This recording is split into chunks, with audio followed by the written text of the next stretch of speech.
Hi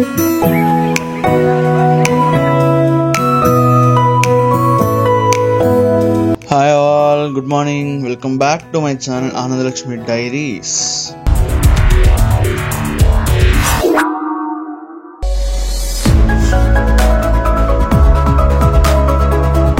ఇప్పుడు మనం దండేలి రిసార్ట్లో ఉన్నాం. మార్నింగ్ 8:30 అయిపోయింది. యాక్చువల్గా మార్నింగ్ 7కే స్టార్ట్ అవ్వమన్నారు కానీ ఎవరు లేదు. నిన్న అంత రివర్ రాఫ్టింగ్ అంతా అయ్యేటప్పటికి బాగా అలసిపోయి పడుకున్నారు. ఇప్పుడు మన డే 2 దండేలి నుంచి విభూతి వాటర్ ఫాల్స్, ఆ తర్వాత మురుడేశ్వర్ తర్వాత మళ్ళీ నైట్ గోకర్ణ దగ్గర ఒక రిసార్ట్ స్టే అన్నమాట. సో ఇప్పుడు దండేలి నుంచి విభూతి వాటర్ ఫాల్స్ స్టార్ట్ అవుతున్నాము. ఇది ఇక్కడ నుంచి కరెక్ట్గా 120 కిలోమీటర్స్ డిస్టెన్స్. విభూతి వాటర్ ఫాల్స్ మొత్తం ట్రెక్కింగ్ అంట, చాలా ఎక్సైటింగ్ ఉంది గైస్.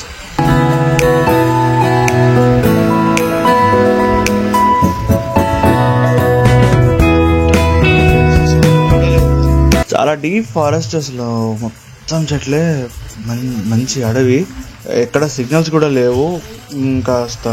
కాసేపు బోర్ కొట్టి ఇన్స్టాగ్రామ్ చూసుకుందాం అన్నా సిగ్నల్ లేదు. ఇక్కడ చూస్తే అందరు నిద్రపోతున్నారు.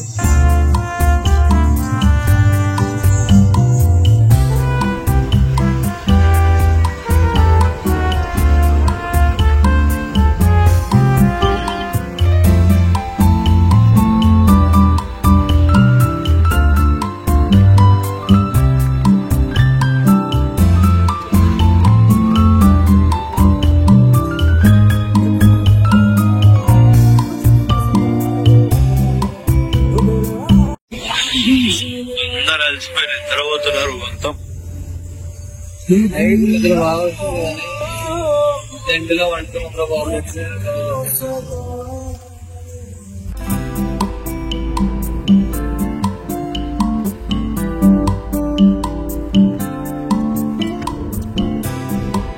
ఆఫ్టర్ 2 hours ఆఫ్ ట్రావెలింగ్ వచ్చేసాం మనం విభూతి వాటర్ ఫాల్స్. విభూతి ఫాల్స్ సీనరీ అంతా కూడా చాలా బాగుంది, కానీ అబ్బాబ్బా చెమట్లు మాత్రం విపరీతం కారిపోతున్నాయి. చాలా వేడి, హ్యూమిడిటీ మాత్రం చాలా ఎక్కువగా ఉంది. ఐ సజెస్ట్ యూ సమ్మర్లో మాత్రం ఇది విజిట్ చేయకండి.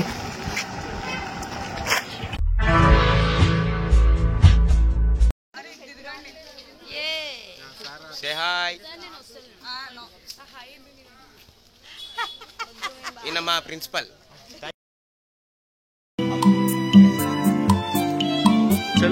సరే చూద్దాం. ట్రెక్కింగ్ అంట చాలా పైకి ఉంది, ఎంత దూరం వెళ్ళాలో తెలీదు, కానీ బాగా అడవి, దట్టమైన అడవి.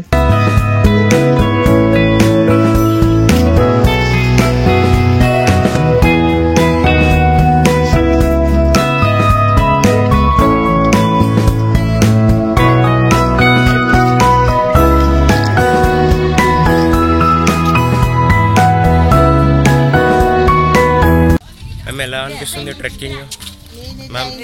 దీనిపై మీ ఒపీనియన్ ఏంటి? అంటే నిన్న చాలా ఎంజాయ్ చేశారు కదా, బాడీ ఈసారికి తలకాయ నొప్పి లేస్తుందంట. అరికాలకి ముగ్గు రాసుకుంటలేడు. ఏం చేస్తాం?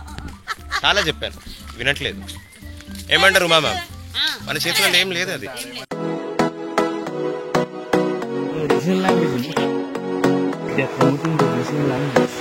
ఎక్కడ చూడు, ఏది చూడు మొత్తం కన్నడలో రాస్తుంది. అన్ని కన్నడ చూడడానికి తెలుగులో అనిపిస్తుంది కానీ అసలు అర్థమే కాదు ఒక్క ముక్క కూడా. అంటే టూరిస్ట్ స్పాట్స్ కూడా కొంచెం ఇంగ్లీష్లో పెడితే బెటర్ కదా. ఇంగ్లీష్లో లేకుండా మొత్తం ప్యూర్ కన్నడలో రాస్తే ఎవరికేం అర్థమవుద్ది?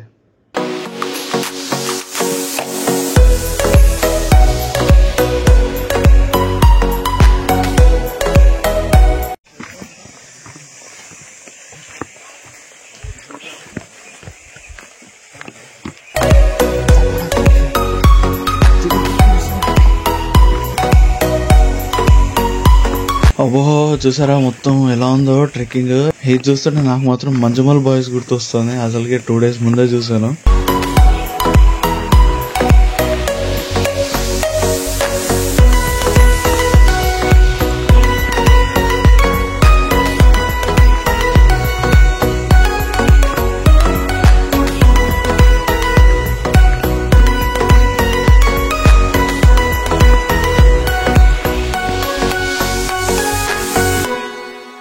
అబ్బా ఇంకా ఎంత నడవాలరా బాబు, నడుస్తూనే ఉన్నాం. చెమటలు మాత్రం విపరీతంగా కారిపోతున్నాయి. ఎండ, వాటర్ కూడా లేవు ఎక్కడ. మైట్ బి ఎండలకేమో వాటర్ మాత్రం చాలా తక్కువ ఉన్నాయి. జనరల్ నేను గూగుల్లో చూసిన ఫొటోస్ అయితే వాటర్ చాలా ఎక్కువ పారుతాయి ఇక్కడ. మేబీ సమ్మర్ కదా, కొంచెం వాటర్ బాగా తగ్గిపోయి చిన్న ఫ్లోనే ఉంది, పెద్దగా ఏం లేదు. కానీ ఆ ఫ్లోలో కూడా చాలా మంది ఈత కొట్టేస్తున్నారు. వాటర్ మాత్రం చాలా చల్లగా ఉన్నాయి. ఇంత వేడిలో ఈ నీళ్ళు ఇంత చల్లగా ఉన్నాయి, చాలా వెరైటీగా ఉంది అసలు.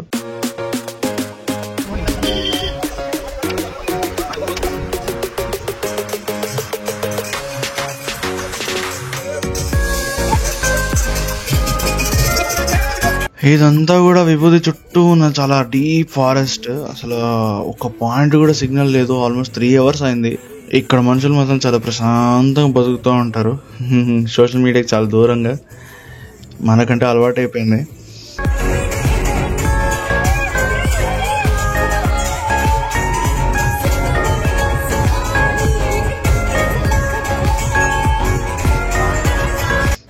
ఇప్పుడు మనం ఇంకా స్టార్ట్ అవుతున్నాం మురుడేశ్వర్కి. దారిలో ఎక్కడైనా లంచ్ ఏర్పాటు చేసినట్టున్నారు. మరి లంచ్ అయ్యాక డైరెక్ట్ ఇంకా ఈవినింగ్ మురుడేశ్వర్ వెళ్ళి సన్సెట్ చూడాలి. అసలు మురుడేశ్వర్ ఎప్పటి నుంచో అనుకుంటున్నాను కానీ చాలాసార్లు పోస్ట్పోన్ అవుతూ వచ్చింది. ఇప్పుడు ఈసారి మాత్రం ఫిక్స్ అయిపోయాం మురుడేశ్వర్ విజిట్ చేయాలని. అండ్ అక్కడ గోపురం 14th floor నుంచి సన్సెట్ చూడొచ్చు అంట.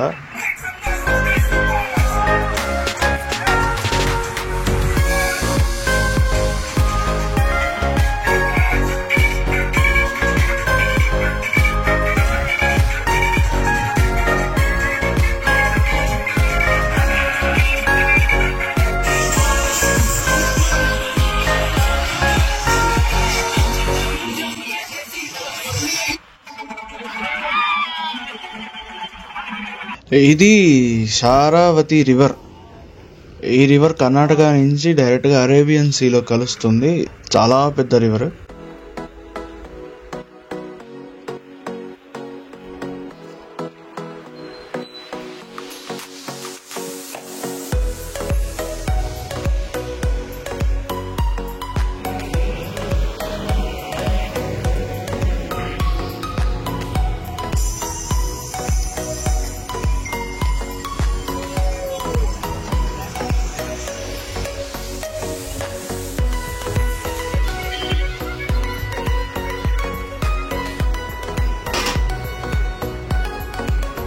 వచ్చేసాం, మురుడేశ్వర్కి వచ్చేసాం.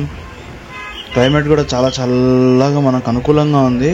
మార్నింగ్ మాత్రం బాగా ఎండగా ఉంది కానీ ఇప్పుడు పర్లేదు, కొంచెం చల్లదనంగానే ఉంది. మమ్మల్ని బస్ స్టాప్లో దింపేశాడు. అక్కడి నుంచి టెంపుల్కి 1 kilometer నడుచుకుంటూ వస్తున్నాం. ఇదంతా ఎంట్రన్స్. గుడి గోపురం కూడా చాలా పెద్దగా ఉంది చూడడానికి. ఇక్కడ కనిపిస్తున్న రాజగోపురం వచ్చేసి 249 feet అంట.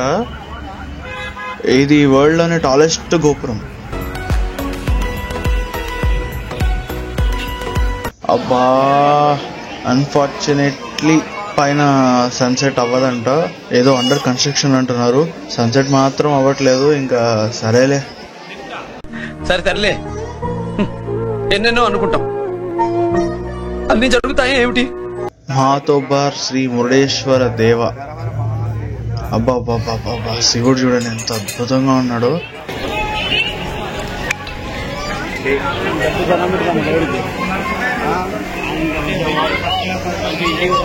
మీ వీడియోలో ఎలా ఉందో తెలియదు కానీ నాకు మాత్రం లైవ్లో గూస్ బంప్సే. చూసారుగా మొత్తం ఇలాగా కన్స్ట్రక్షన్లో ఉంది. ఏం చేస్తున్నారో ఏంటో మరి. లోపలికి అయితే ఎవరిని అలో చేయట్లే. బాగా క్లైమేట్ చాలా చల్లగా ఉంది. ఇదే అరేబియన్ సీ. బాగుంది అసలు. టెంపుల్ ప్రాంగణం అయితే అంతా బాగుంది. నేనైతే 2 సార్లు దర్శనం చేసుకున్నాను. లోపల శివుడు కూడా చాలా అద్భుతంగా ఉన్నాడు. ఐ గెస్ మీ అందరికీ తెలుసు అది ఆత్మలింగం అని.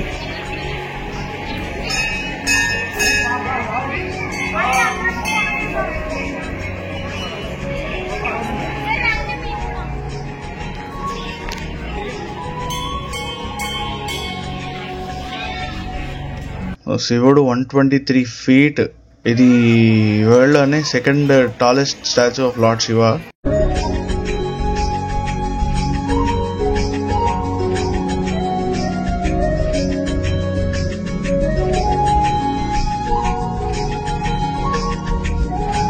పైకి వెళ్ళొచ్చంట. అబ్బా బాగుంది, చాలా బాగుంది టెంపుల్ మాత్రం.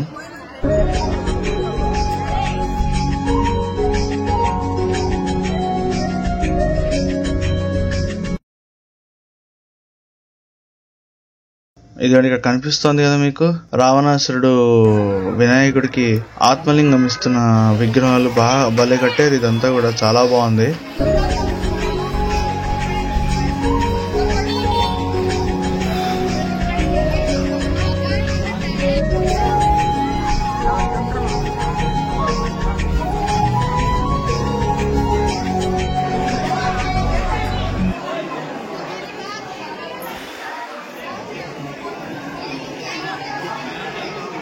అలాగే ఇదంతా కూడా భూకైలాసం అన్నమాట. భూకైలాస్ శివయ్య కథ మొత్తం చెప్పడానికి కోసం భూకైలాస్ కేవ్స్ అని ఇక్కడ లోపలని విగ్రహాలు కట్టించి, so that every one should know about the story కదా, అందుకని ఇవన్నీ పెట్టారు.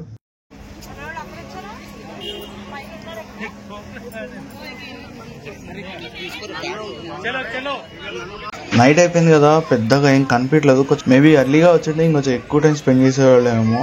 టైం ఏమో 8 అయిపోయింది, ఇంకా సేపట్లో గుడి కూడా క్లోజ్ చేస్తారు.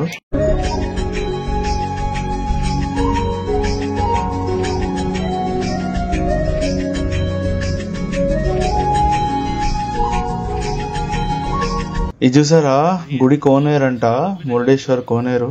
చాలా వెరైటీగా కట్టారు స్టెప్స్ అన్ని.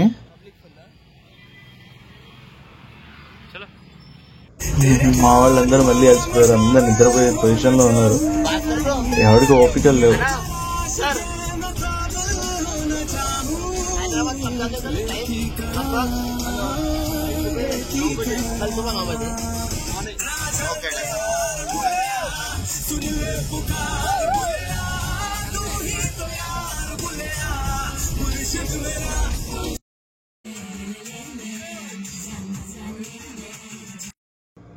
గోకర్ణకు వచ్చేసాం. ఇదే ది 7th హెవెన్ రిసార్ట్. ఈ బీచ్ వచ్చేసి నిర్వాణ బీచ్ అనమాట. ఇదంతా private resort. Night time beach లోకి వెళ్ళొద్దు అన్నారు, మనం ఊరుకుంటామా, వెళ్ళిపోవాల్సిందే కదా, సరదాగా అలా వెళ్ళి చూసొద్దామని వెళ్తున్నాం.